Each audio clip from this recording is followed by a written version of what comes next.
जय हिंद। आज के इस वीडियो में हम लोग जो देखेंगे प्राचीन इतिहास, ये इसका पार्ट 4 वीडियो है। इससे पहले पार्ट 3 नंबर तक वीडियो अपलोड कर चुके हैं, नहीं देखें तो कृपया पहले उन्हें देख लें। तो आज के इस वीडियो में हम लोग बात करेंगे महाभारत।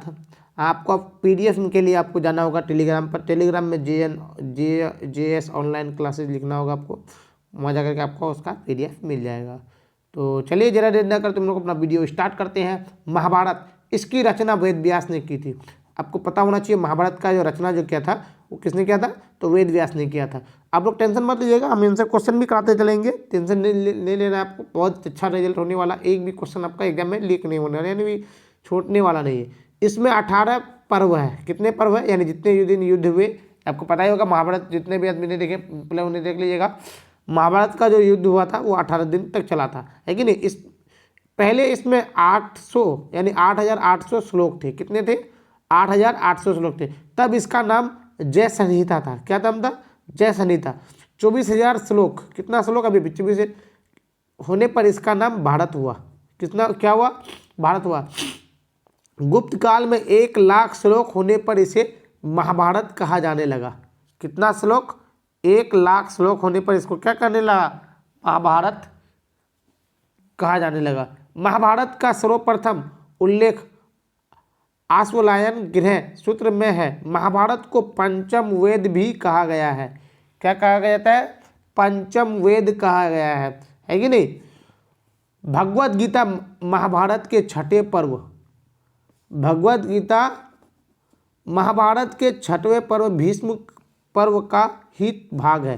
किसका है, भीष्म पर्व का। भगवत गीता को स्मृति प्रस्थान भी कहा जाता है। क्या कहता है, स्मृति प्रस्थान।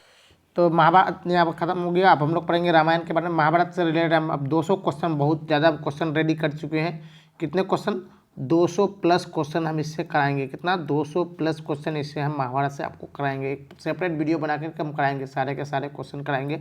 आप टेंशन नहीं लीजिएगा, हर एक चीज़ पर, रामायण पर भी आपको इसी तरह का क्वेश्चन मिलेगा। एक भी क्वेश्चन आपको नहीं छूटने वाला है।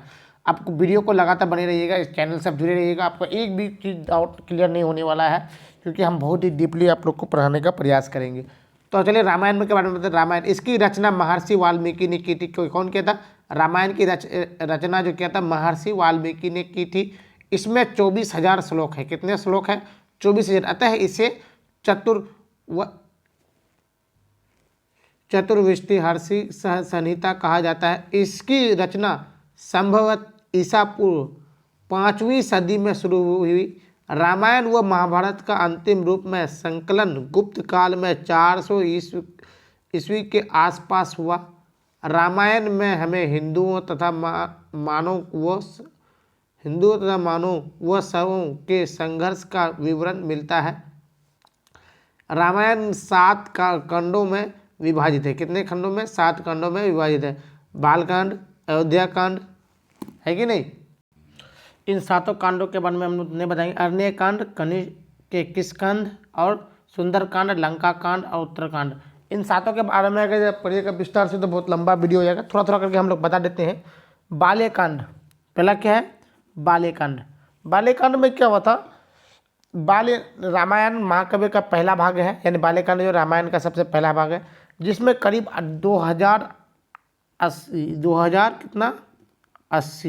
2080 कांड श्लोक का उल्लेख किया गया है। बाल कांड का वर्णन नारद मुनि ने महर्षि वाल्मीकि को सुनाया था। किसको सुनाया था, महर्षि वाल्मीकि को सुनाया था, है कि नहीं। आपको बता दें कि बाल कांड के पहले सर्ग यानी आदि काल में माँ निषाद और दूसरे सर्ग कुंचन मिथुन की विवेचना की गई है, जबकि तीसरे और चौथे सर्ग में रामायण की रचना सब कुछ प्रसंग का वर्णन किया गया। इसके अतिरिक्त दशरथ का यज्ञ, पुत्रों राम लक्ष्मण भरत शत्रुघ्न का जन्म, राम और लक्ष्मण की विद्या, राक्षसों का वध, सीता विवाह आदि का भी विस्तार पूर्वक विवरण मिलता है। तो इन सब के बारे में हम इतना डिटेल नहीं बताएंगे, टेंशन मत लीजिए। रामायण के बारे में हम एक सेपरेट वीडियो लाएंगे, उसमें हम इसके बारे में पूरा विस्तार से बताएंगे। दूसरा जो कांड है अयोध्या कांड, इसके बारे में भी ज़्यादा हम विस्तार नहीं, थोड़ा एक हम लोग छोटा सा बात खाली इसके बारे में बता देते हैं। महर्षि वाल्मीकि द्वारा रचित महाभारत यानी महाकाव्य रामायण का अयोध्या कांड दूसरा भाग है। ये किसका क्या भाग है? रामायण का दूसरा भाग है। इसमें जिसमें अयोध्या का राजा दशरथ के प्रभु राम के राजगद्दी पर बैठने का विचार, राम के राज्य अभिषेक की तैयारी, राम को युवराज बनाए जाने पर दूसरी मंथरा का कैकेयी को भड़काना, कैकेयी का कौप भवन में प्रवेश, राजा दशरथ से कैकेयी का वरदान मांगना, राजा दशरथ की चिंता, भारत का राज्य अभिषेक और राम को 14 साल का वनवास, राजा दशरथ का अपनी पत्नी यानी सुमित्रा के पास विलाप करते हुए प्राण त्याग का वर्णन किया गया है।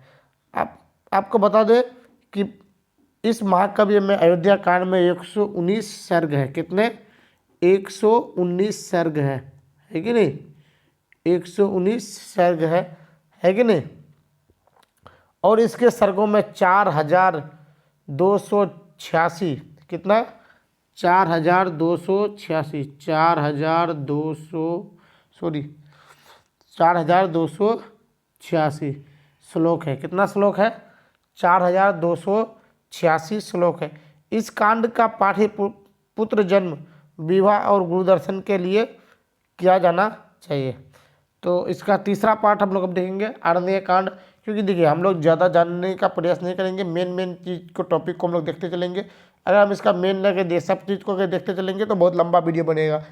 आरण्यक कांड जो है ये महर्षि वाल्मीकि द्वारा रचित महाकाव्य रामायण के आरण्यक कांड में सीता और अनुसुईया मिलन, सर्प का वध, मरीचा प्रसंग और राक्षस रावण द्वारा सीता का हरण का उल्लेख किया गया है। इसमें हम लोग ज़्यादा नहीं पढ़ेंगे। तीसरा है किष्किंधा कांड के बारे में हम लोग देखेंगे। देखिए ज़्यादा देखिएगा, वीडियो बहुत लंबा हो जाएगा। हम लोग को तो पढ़ने से मतलब है ना, तो इसका कांड के बारे में हम लोग को ज़्यादा जान के फायदा नहीं है। इसके बाद हम लोग पढ़ेंगे क्या? किष्किंधा कांड। किष्किंधा कांड क्या है? महाकाव्य रामायण में वर्णित किष्किंधा कांड में राम हनुमान मिलन, वानर राजा सुग्रीव से प्रभु राम की मित्रता, सीता की खोज के लिए सुग्रीव की प्रतिज्ञा, बलि और सुग्रीव का युद्ध, बलिवध, अंगद का युवराज पद, ऋतुओं का वर्णन, वानर सेना का संगठन का विस्तार पूर्वक वर्णन मिलता है। वहीं ऐसी मान्यता है कि इस महाकाव्य का कनिष्क कांड का पाठ करने से मित्र लाभ और बिछड़ेपन परिजनों का मिलन होता है। आपको बता दें कि जो लोग कनिष्क कांड का पाठ करते हैं उन्हें एक मित्र के महत्व के बारे में पता चलता है, भक्त के भाव के गुणों का एहसास होता है। इसके साथ ही दोस्ती के रिश्ते को जाति पाति सभी धर्मों का क्या रखा गया है? ऊपर रखा गया है कि नहीं? अब हम लोग पढ़ेंगे अगला कांड के बारे में जो है सुंदर कांड। किसके बारे में पढ़ेंगे? सुंदर कांड। तो थोड़ा इसके बारे में हम लोग समझा देते हैं। महर्षि वाल्मीकि द्वारा रचित रामायण का सुंदर कांड का पाठ 5वां सोपान है। आपको बता दें कि सुंदर कांड के पाठ में पवन सूत हनुमान जी का यश का गुणगान किया गया है। इस सोपान में के नायक हनुमान जी ने जिनके द्वारा किए गए महान कामों का बखान इस पाठ में खूब देखने को मिलता है। सुंदरकांड में हनुमान जी का लंका की और प्रस्थान, विभीषण से भेंट, सीता जी से भेंट करके उन्हें श्री राम जी का मुद्रिका देना, अक्षय कुमार का वध, लंका दहन और लंका की वापसी का घटनाक्रम आते हैं। तो देखिए आपको बता दें कि रामायण में सुंदरकांड की कथा सबसे अलग है। संपूर्ण रामायण के कथा में श्रीमान जी जो है यानी श्री राम के गुणों में उनके पृष्ठ के दर्शती का सुंदरकांड का एकमात्र अध्याय है जो सिर्फ हनुमान जी की शक्ति और विजय का कांड है। वहीं महाकाव्य की रामायण सुंदरकांड की पाठ का अपना एक अलग महत्व है। तो देखिए हम लोग जरा नहीं पढ़ेंगे। ऐसी मान्यता है कि जब भी किसी व्यक्ति का जीवन का ज़्यादा परेशानी हो, कोई नहीं बना पा रहा है, तो आत्मविश्वास की कमी सुंदरकांड के तो जरा चल रहा है। ये बहुत लंबा सब बात होते चल रहा है कि नहीं? हम लोग को ज़रा लंबा बात नहीं करना है। अगले पार्ट को हम लोग देखेंगे जो है लंका दहन। कौन क्या है? लंका कांड। तो लंका कांड जो है लंका कांड जो है इसमें रामायण का ये छठा पार्ट है। कैसे कौन सा पार्ट है? छठा पार्ट है और इसमें 5692 श्लोक है। कितना श्लोक है? 5692 श्लोक है। आपको इतना आपको याद रखना है। इसमें श्लोक की संख्या कितनी है? 5692 श्लोक है। इस कांड में लंका पर चढ़ाई के लिए राम सेतु का निर्माण, रावण का भेदी भाई विभीषण का प्रभु राम के शरण लेना, राम रावण के बीच हुए युद्ध की कथा और श्री राम द्वारा रावण का वध और वनवास का पूरा करने के बाद अयोध्या वापसी तक का घटनाक्रम सम्मिलित किया गया है। इतना सा बात आपको याद रखना है। किस में है? ये लंका कांड में है। किस कांड में है?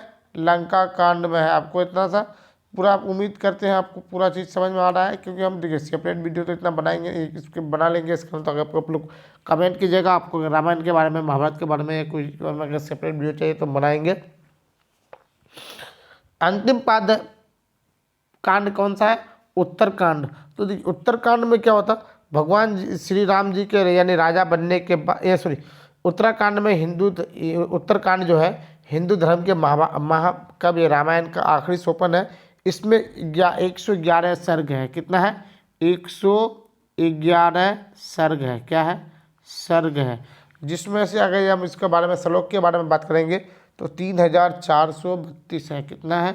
3432 श्लोक है। इसमें कितने श्लोक है? 3432 श्लोक है। उत्तरकांड में राजा राम के सुखद जीवन की व्याख्या, सीता जी का त्याग और लव कुश की जन्म का वर्णन मिलता है। पुराणों के अनुसार उत्तरकांड का पाठ आनंदमय जीवन के सुखद यात्रा के लिए किया गया है। उत्तरकांड को रामायण का सार भी कहा जाता है। इस भाग में मर्यादा पुरुषोत्तम श्री राम जी के सभी लक्षणों का वर्णन किया गया है। तो उम्मीद करते हैं आपको रामायण समझ में आया होगा, है कि नहीं?